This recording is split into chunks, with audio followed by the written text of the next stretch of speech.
आदाब। आज हम एक ऐसे सफर पर निकलेंगे जो हमें इतिहास के पन्नों को पलटने पर मजबूर कर देगा। एक ऐसे बादशाह की कहानी जिसकी सोच ने एक नए युग की नींव रखी। आज हम बात करेंगे उस बादशाह की जिसकी विरासत आज भी हमारे दिलों में जिंदा है।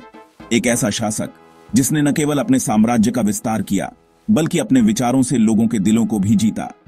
जिसकी तलवार जितनी तेज थी और युद्ध के मैदान में दुश्मनों को धूल चटाने में सक्षम थी, सोच उतनी ही खुली। अकबर। उनकी सोच की गहराई का अंदाजा लगाना मुश्किल है क्योंकि वे हमेशा नए विचारों को अपनाने के लिए तैयार रहते थे। अकबर सिर्फ विजेता नहीं बल्कि एक दूरदर्शी नेता भी थे। उन्होंने अपने साम्राज्य को एकता और समृद्धि की ओर ले जाने के लिए कई महत्वपूर्ण कदम उठाए। बल्कि एक जिज्ञासु इंसान थे। उनकी जिज्ञासा उन्हें हमेशा नए ज्ञान की खोज में प्रेरित करती थी और वे विद्वानों और दार्शनिकों के साथ गहन चर्चाएं करते थे। वे हमेशा सोचते, सच क्या है, जीवन का अर्थ क्या है और मानव अस्तित्व का उद्देश्य क्या है। ये प्रश्न उनके मन में हमेशा घूमते रहते थे। ईश्वर तक पहुंचने का सही रास्ता कौन सा है? क्या सभी धर्मों में सत्य का सार एक ही है या हर धर्म का अपना अलग मार्ग है? उनकी मां हमीदा बानो बेगम एक धर्मपरायण महिला थीं, ने उनके मन में सभी धर्मों के प्रति सम्मान का बीज बोया था। उन्होंने अकबर को सिखाया कि हर धर्म में प्रेम, करुणा और मानवता का संदेश होता है। अकबर का दौर धार्मिक कट्टरता का था, जहां लोग अपने धर्म को ही सर्वश्रेष्ठ मानते थे और दूसरे धर्मों के प्रति असहिष्णु थे। लेकिन वे इससे अलग सोचते थे। उन्होंने महसूस किया कि धार्मिक कट्टरता समाज को विभाजित करती है और इससे अशांति और संघर्ष पैदा होते हैं। वे अपने साम्राज्य में हिंदू, जो कि बहुसंख्यक थे, मुसलमान, जो कि शासक वर्ग थे, सिख, जैन, पारसी, ईसाई, सभी को एक साथ देखते, बिना किसी भेदभाव के, और सोचते, क्या कोई साझा रास्ता नहीं हो सकता? क्या सभी धर्मों के लोग शांति और सद्भाव से एक साथ नहीं रह सकते? अकबर ने भेष बदलकर, अपनी पहचान छुपाकर, आम लोगों के बीच जाकर उनकी समस्याओं को समझने की कोशिश की और उनके जीवन के बारे में जानने की कोशिश की। मंदिरों में जाकर हिंदू धर्म के बारे में जाना, गुरुद्वारों में जाकर सिख धर्म के सिद्धांतों को समझा, चर्चों में जाकर ईसाई धर्म के संदेश को सुना, संतों से संवाद किया। उन्होंने विभिन्न धर्मों के संतों और विद्वानों से मिलकर धार्मिक चर्चाएं की और उनके विचारों को जानने की कोशिश की। यही खोज उन्हें सत्य की तलाश में फतेहपुर सीकरी के इबादत खाने तक ले गई, जहां उन्होंने सभी धर्मों के लोगों को एक साथ बुलाकर धार्मिक चर्चाएं करने का मंच प्रदान किया, जहां भारत के इतिहास का नया अध्याय लिखा गया। एक ऐसा अध्याय जिसमें धार्मिक सहिष्णुता, आपसी समझ और सद्भाव की कहानी दर्ज है। फतेहपुर सीकरी एक ऐसा शहर जिसे अकबर ने अपनी राजधानी बनाया। यहां उन्होंने एक विशेष स्थान बनवाया, इबादत खाना, एक ऐसी जगह जहां विचारों की पूजा होती थी, जहां सत्य की खोज में विभिन्न मतों के विद्वान एक साथ आते थे। यह सिर्फ एक इमारत नहीं थी बल्कि ज्ञान और समझ का एक केंद्र था। शुरुआत में यहां सिर्फ सुन्नी मुस्लिम विद्वान बुलाए गए ताकि इस्लामी सिद्धांतों पर चर्चा हो सके और धार्मिक मामलों पर विचार किया जा सके। लेकिन जल्द ही बहसें कट्टरता और अहंकार में उलझ गईं। विद्वान अपने अपने मतों को श्रेष्ठ साबित करने में लगे रहे और ज्ञान की खोज कहीं पीछे छूट गई। अकबर ने महसूस किया कि एक ही धर्म के लोग भी एक मत नहीं है। हर कोई अपने ही विचारों को सही मानता है, तो सच्चाई कहां मिलेगी? सत्य को कैसे खोजा जाए? उन्होंने इबादत खाने के दरवाजे सबके लिए खोल दिए ताकि हर धर्म और मत के लोग यहां आ सकें और अपने विचार रख सकें। शिया, हिंदू, जैन, पारसी, ईसाई सभी को बुलाया। हर धर्म के विद्वानों और अनुयायियों को आमंत्रित किया गया ताकि विचारों का एक खुला आदान प्रदान हो सके। अब यहां वेदों के श्लोक, प्राचीन ज्ञान और दर्शन की बातें होने लगी। जैन मुनियों की अहिंसा, करुणा और त्याग की शिक्षाएं दी जाने लगी। ईसाई पादरियों के उपदेश, पारसी विद्वानों की बातें गूंजने लगी। हर तरफ धार्मिक और दार्शनिक चर्चाओं का माहौल बन गया। अकबर सिंहासन पर बैठकर एक छात्र की तरह सब सुनते, बिना किसी पूर्वाग्रह के सवाल पूछते, हर विचार को समझने की कोशिश करते। वह सत्य की खोज में एक जिज्ञासु की तरह थे। यह सिर्फ बहस नहीं, सभ्यताओं का संगम था, जहां विभिन्न संस्कृतियों और धर्मों के लोग एक साथ आकर अपने ज्ञान और अनुभव साझा करते थे।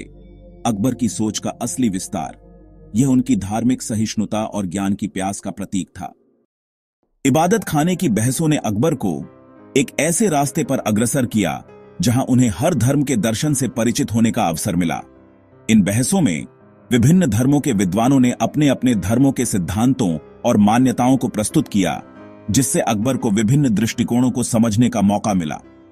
हिंदू पंडितों ने उन्हें वेद, उपनिषद, गीता जैसे प्राचीन ग्रंथों के गूढ़ अर्थों से अवगत कराया।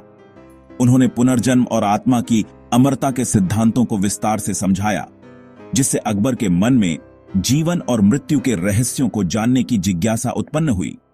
जैन मुनि हीरविजय सूरी ने अहिंसा का महत्व बताया। उन्होंने समझाया कि सभी जीवों के प्रति करुणा और अहिंसा का पालन करना ही सच्चा धर्म है, जिससे अकबर इतना प्रभावित हुआ कि उसने मांसाहार और बलि पर रोक लगाई और जीवों के प्रति दया का भाव रखने का आदेश दिया।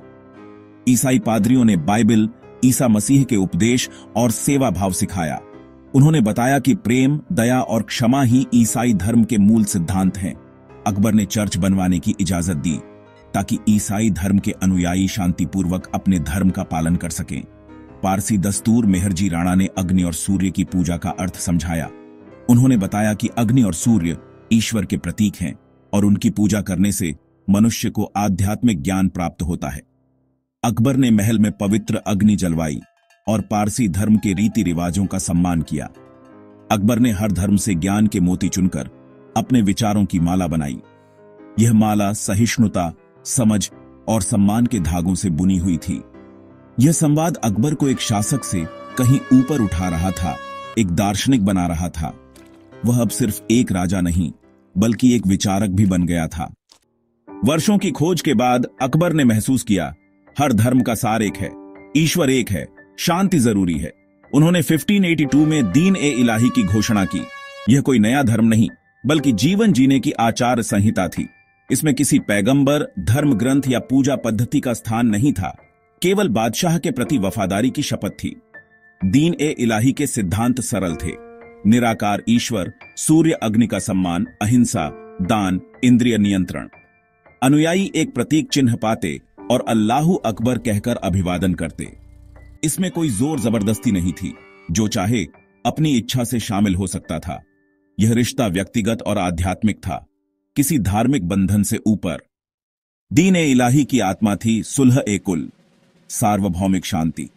अकबर ने तीर्थयात्रा कर और जजिया कर खत्म कर सभी धर्मों को बराबरी का दर्जा दिया। उन्होंने योग्यता के आधार पर हिंदू मुस्लिम दोनों को ऊंचे पद दिए और धार्मिक स्वतंत्रता को बढ़ावा दिया। संस्कृत ग्रंथों का फारसी में अनुवाद करवाया ताकि साझा संस्कृति बन सके। सुलह ए कुल सिर्फ नीति नहीं, अकबर के सपनों का हिंदुस्तान था, अनेकता में एकता। अकबर ने दिखाया कि शांति और सम्मान से ही साम्राज्य मजबूत बनता है। यह नीति आने वाली पीढ़ियों के लिए मिसाल बन गई। दीन ए इलाही कभी जन आंदोलन नहीं बन पाया, यह अकबर के साथ ही खत्म हो गया। अकबर ने इसे फैलाने के लिए कभी दबाव नहीं डाला, न प्रचार किया। यह उनकी निजी खोज थी। आम लोगों को यह विचार जटिल और दूर लगा। उन्हें पूजा, पैगंबर, किताब चाहिए थी। बादशाह के प्रति पूर्ण समर्पण की शर्त भी लोगों को अजीब लगी। कट्टरपंथियों ने दोनों ओर से विरोध किया। मुस्लिम उलेमा और हिंदू पंडित दोनों ने इसे नकारा। दीन ए इलाही के अनुयायी गिने चुने रहे। बीरबल अकेले हिंदू थे जिन्होंने इसे अपनाया। अकबर का सपना अधूरा रह गया, लेकिन उसकी गूंज इतिहास में बाकी रही। आज भी इतिहासकार बहस करते हैं, दीन ए इलाही का असली मकसद क्या था। कुछ मानते हैं अकबर में अहंकार था, वे खुद को पैगंबर की तरह देखना चाहते थे। कुछ कहते हैं यह कोई धर्म नहीं, बल्कि एक राजनीतिक आचार संहिता थी, साम्राज्य को एकजुट रखने का तरीका। एक नजरिया अकबर को सच्चा साधक मानता है।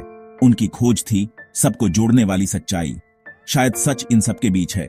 राजनीति भी थी, अहंकार भी, लेकिन एक बेहतर भारत की चाह भी। दीन ए इलाही भले असफल रहा, पर सुलह ए कुल का विचार आज भी प्रासंगिक है। यह संदेश देता है रास्ते अलग हो सकते हैं, मंजिल एक ही है: शांति, सद्भाव, मानवता।